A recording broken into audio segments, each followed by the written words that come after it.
All right, class. First off, as always, good day. I'm glad you're here. Today, we're going to be talking about two major battles that happened at the early part of the Civil War. Okay, one of them had a very significant event you know, that happened. The other one is considered the bloodiest one-day battle in U.S. military history. So, the objective today, we're going to analyze the Battle of Antietam. Then we're going to examine the importance of capturing the Mississippi, supposed to be river. And lastly, is we're going to create an argument on whether Lincoln was justified in firing McClellan. Okay, you're going to find out who that is later on. All right, so here is your warm-up picture.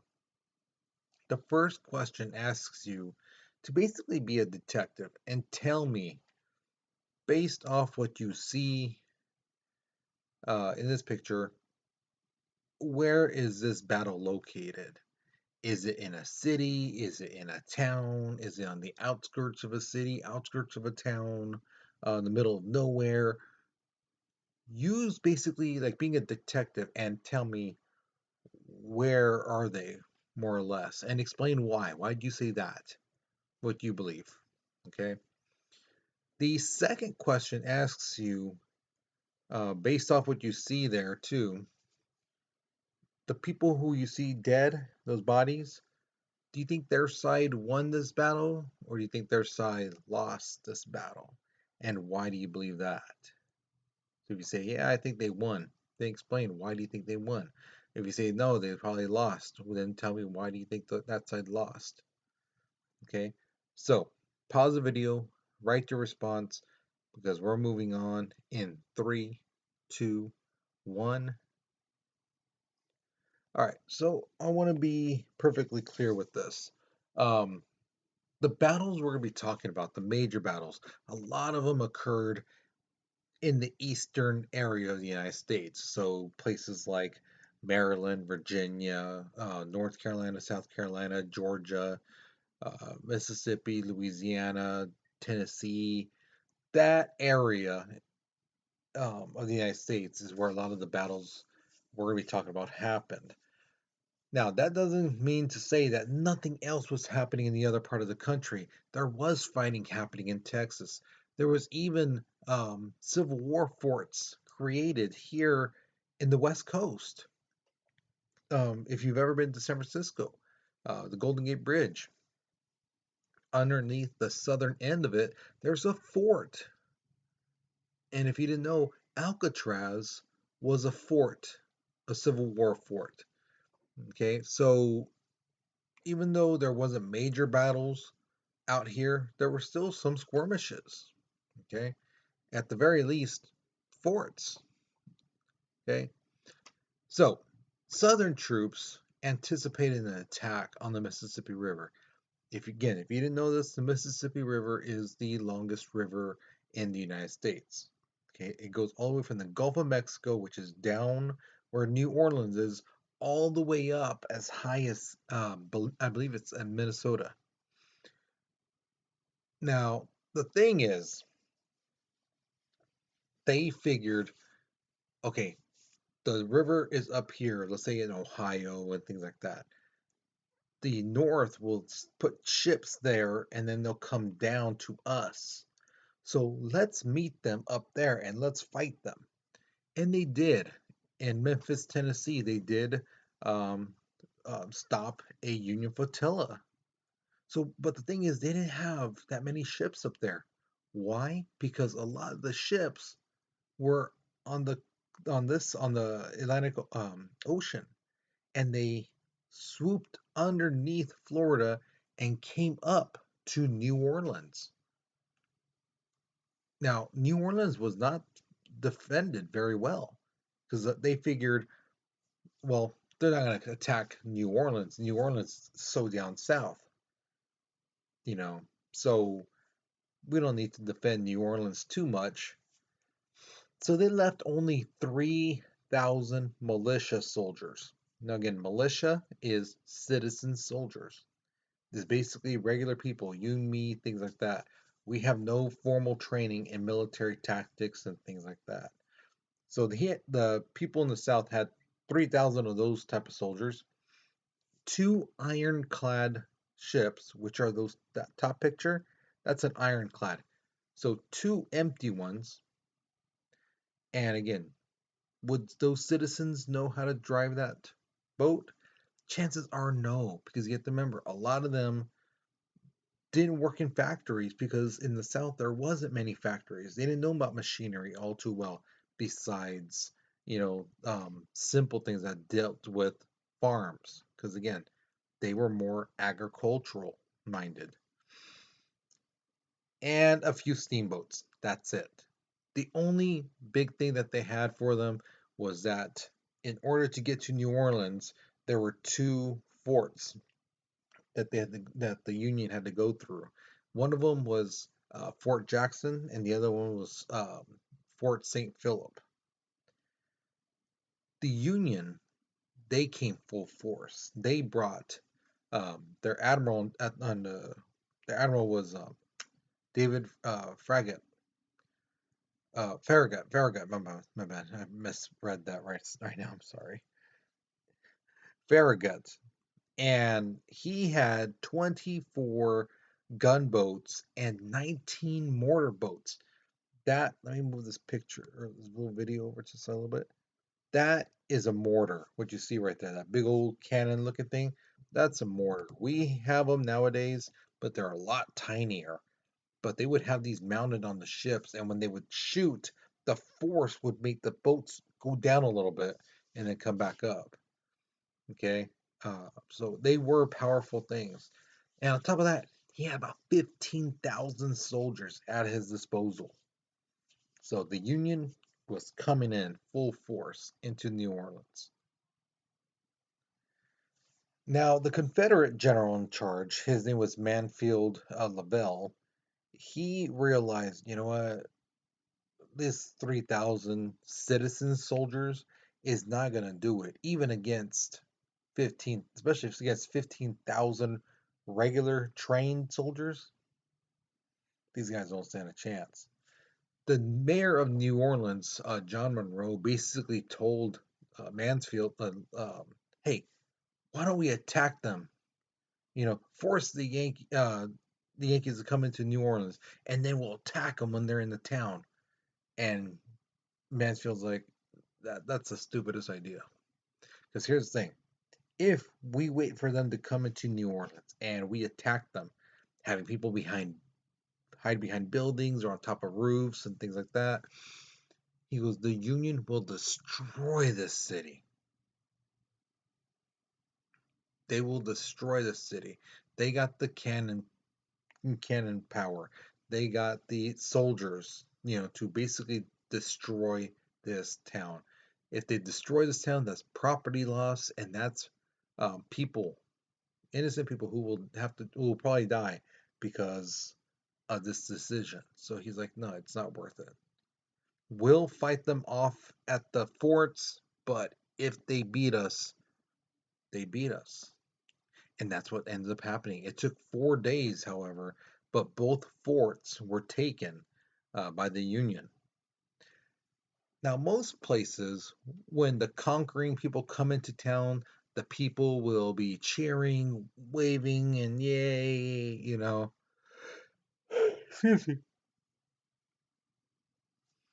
Not the people in New Orleans. The people in New Orleans were cussing at the Union soldiers, telling him all kinds of stuff, saying crap about Lincoln, saying that his breath smells like the bottom of people's shoes. I mean, just horrible things. People are saying all this stuff. The Union soldiers are like, okay, all right, you want to say your stuff, you want to boo us, you want to cuss at us, say stuff to us, okay. They noticed that the Confederate flags were lowered at half-staffed, which meant, at a sign of like, oh, we lost, oh, so sad. So what the Union soldiers basically did is went around and started taking those flags down. They took all the Confederate flags and they raised the United States flags instead. Now, why am I telling you about this story? Why am I telling you about the Battle of New Orleans? Because two reasons. One, the Union soldiers now had access to the Mississippi River, not only from the south, but also the north. So the Mississippi River, it's a river. You can't just go off onto the side somewhere because that's not how the river goes. So now the Union had trapped the Confederate boats right in the middle, so they could just attack them from both sides.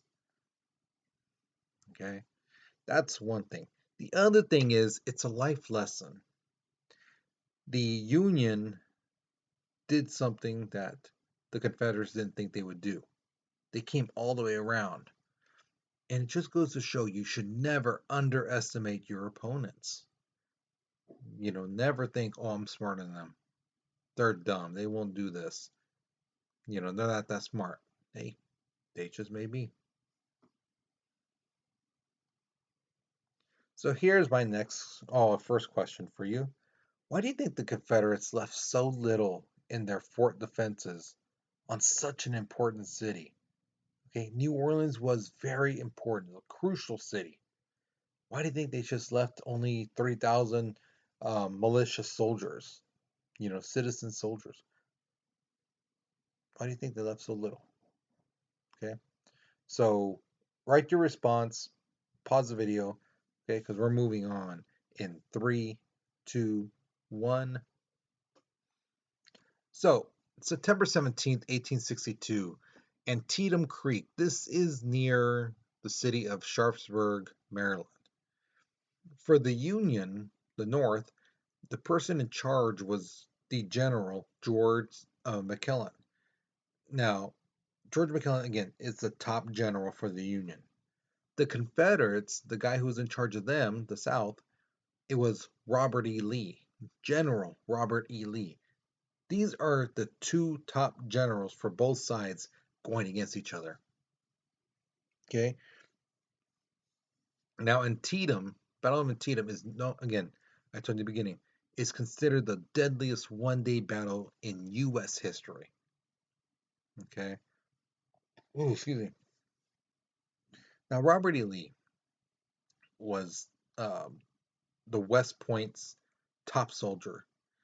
He had a perfect record, just never got in trouble for anything, for his clothing being messed up, his bed being made wrong, his a bad test score on his schooling, nothing. They could not get him on anything. He was the first soldier to get 100% during his time at West Point.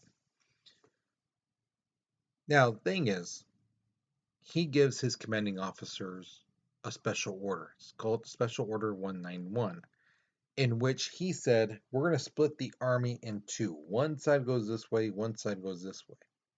So then when we attack the Union, we'll attack them both at the same time. But this time we'll one here and one here, and then we'll just basically meet up in the middle. Thing is, this is the documentation. This is the actual paper. Um, what happened was this.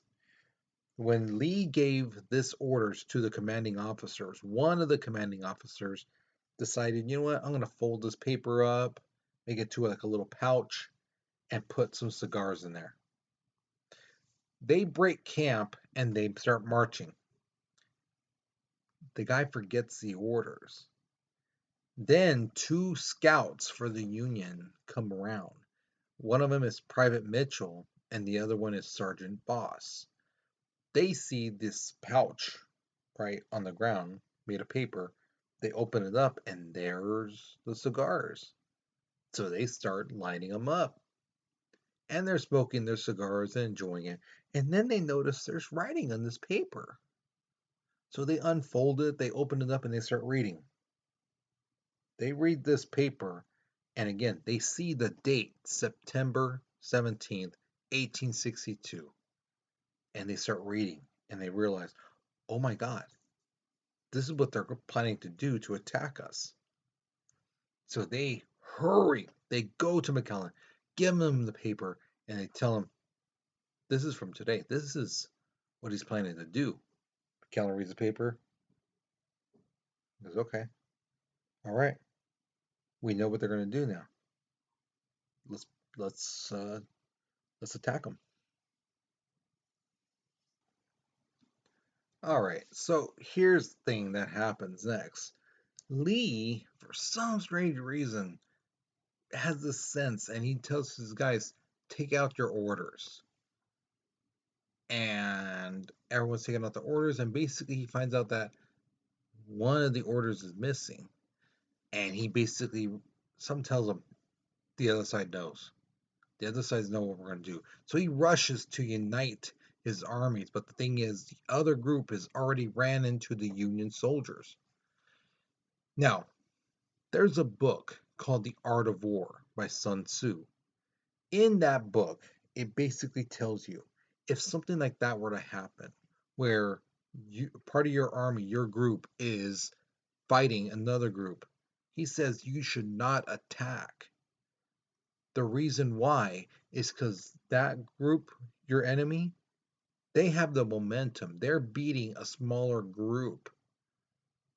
They have the momentum. So if you come in, they are going to come and attack you, and they're going to come full force. Okay. His thing is, what Sun Tzu would say was to retreat and see which way they're going to go. If they're going left, right, or whatever, and see if you can ambush them, get them by surprise. Because when the battle's over, they're going to be chilling, they're going to be relaxed, right? Celebrating.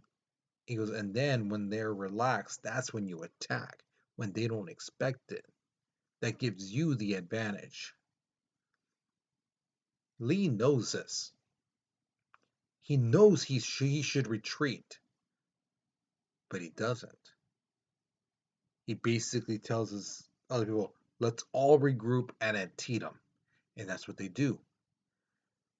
They meet up with the Union, and the Union attacks first. They shoot the first shots, and they both try to overrun one another. So they're bringing out men more and more and more.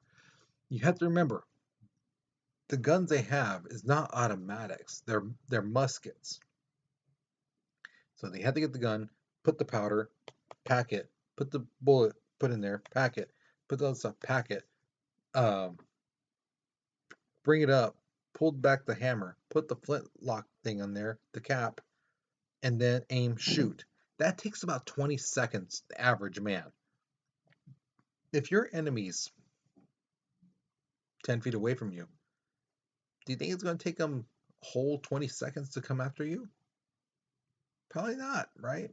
And that's the thing, what happens. These battles were very close, up personal. Yes, these guns did have a bayonet, which is a knife at the end. But if someone's coming after you and they are right in front of you, you may not have time to get the bayonet and stick them. So sometimes they had to use the butt of the gun and hit the person. Um, Sometimes they choked each other with their guns or with their bare hands, or if they were really close to each other, somebody would take a dagger out of their belt and stab the other person or cut them or something like that. Um, and people did get, you know, shot or hurt, and they got trampled on because again, people are looking at what's in front of them. They're not looking at what's on their feet. So some of them did step on other people and trampled over them. Okay, so this battle is not like how you would think a battle is, like especially if you play video games with automatic weapons and you can be so far away and shooting and this and that. No, it's very up close. It's very personal and it's very um, dangerous because you might be choking out your opponent, your enemy, and one of his guys might be behind you. You don't even know he's there, and he stabs you in the back. It happened. So they're fighting for 8 hours. 15,000 people are dead.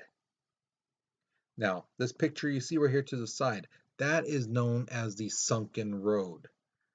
Um, Thing is, that area in between, where that guy is, from where the dip ends, from end to end, that is probably maybe maybe 10 feet, maybe not even that, anywhere from 8 to 10 feet. So people were on both sides, north and south, and they would run down and start fighting each other, shooting each other, stabbing each other, choking each other, things like that. In that area, 8,100 soldiers died, and that lane, or that road, got its name changed from Sunken Road to Bloody Lane.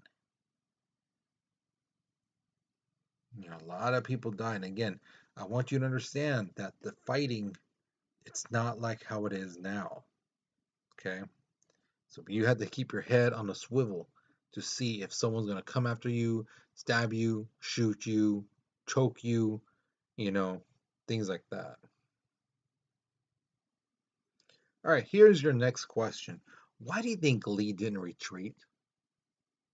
All his military knowledge and things like that, all his training, his schooling told him you should retreat and attack them when you're ready. And because he doesn't do that, he ends up losing 23,100 men. So why do you think he didn't retreat? What could be some possible reasons why he didn't follow Sun Tzu and his what he was taught? Okay, so think about it. Pause the video because we're moving on in 3, 2, 1. All right, so nighttime comes and there are bodies everywhere in the battlefield. Basically, both sides say, hey, let's call a truce. Let us go collect our dead and wounded. You guys do the same. Nobody will shoot each other. The other side says, okay, we agree to that. They go around, they start picking up their men, picking up the dead people. And in total, this is both sides, there were about 23,000 men who were wounded. And there were an additional 3,650 who had died. Again, some died from the gunshot wounds. Some, when they first got shot, they were fine. They were probably just fine. They just needed to get the bullet out. But as time went on, they couldn't be saved, and chances are they bled out.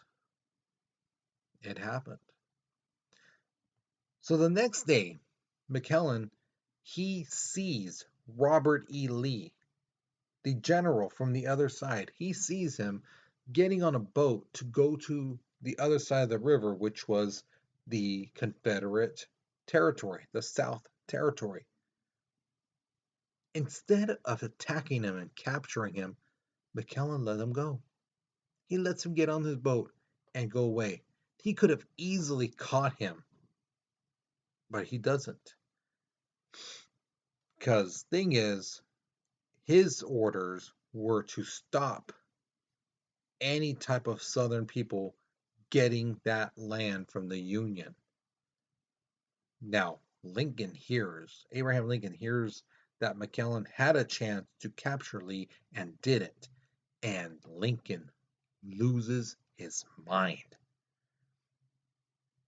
A lot of the pictures, a lot of people see Abraham Lincoln as calm, cool, nothing phases the guy. This does. Remember, he's 6'4". He's thin, but he is strong. And he's like hitting the tables. He's yelling at people. Why didn't McClellan get him? McClellan could have ended this war a lot sooner than than he did right now. God, he could have captured Lee, right? He could have got him, no problem. But he didn't. Why didn't he get him? Why didn't he get him? McClellan basically says, well, I didn't get him because my orders were not to let them take this land. I did that. They went back to their territory. They went back to their homeland. I did my job. So Lincoln calls McClellan, tells him, I want to talk to you. They have a meeting. Lincoln's telling him, why didn't you do it? Why didn't you capture Lee? We could have ended this war by now. McClellan says, I followed my orders. I did my job. What more do you want from me? Lincoln's like, yes, your orders were to stop them from getting the territory. Yes, awesome, great. But your job is also to help end the war. And you could have done that by capturing Lee, but you didn't. Why? McClellan's like, sir, I followed my orders. I did my job. What more do you want? Lincoln's just like, dude, you're you're ticking me off. You know what? I'm done. I'm done with you. He removes McClellan from command on November 5th, 1862. What does that mean? He basically fires him. McClellan is no longer the top general in the Union Army. He would eventually try to come back, and he tries to run against Lincoln in the 1864 election for president. And he says to the people, hey, I was a good general, which he was. He goes, but, I did my job, and Lincoln fires me for that? No. See, he doesn't know what it takes to be in the military. I do. I was a general. So you should vote for me for president. People don't. But he did give Lincoln a run for his money. He did, give him a good little. He didn't go down. Didn't go lying down in that 1864 election. But here's the thing: this Battle of Antietam, to some historians, this is a stalemate. Nobody actually won. But to the Union, they said, no, no, we won. We won. The Southern people, they basically said, we didn't win, but we didn't lose. Now, me personally, I see that as a Union victory. The Union says we won. The South is basically saying, well, we didn't win. Well, there you go. If you didn't win, that means you lost. So that's the way I took it, me personally, but you may see it differently. So here's your next question. Do you think McClellan did the right thing by letting Robert E. Lee go? Why or why not? Do you think he did the right thing by letting him get on his ship, go across the river to their territory? Okay, so think about it, pause the video, because we're moving on in 3, 2, 1. All right, so now we come to the exit ticket. Remember, you're only going to answer one of these two questions. The first one says, why is controlling roads, bridges, and rivers so important, especially during wartime? Why is that so crucial? Why is that so essential to control the roads, bridges, and rivers? Okay, that's one question. The other question is, do you think Lincoln had a legitimate reason to fire McClellan? Again, McClellan was a pretty good general. Okay, he wasn't, horrible, but he wasn't the greatest, but still he did okay job. Do you think Lincoln had a legitimate reason to fire him? That one time messing up like that. What do you think? Okay. So once you answer one of these two questions, you're done with this lesson. All right. So guys, I hope you learned something new. I hope you enjoyed it. Okay. So you take care, you be safe, and I'll see you guys later. Okay.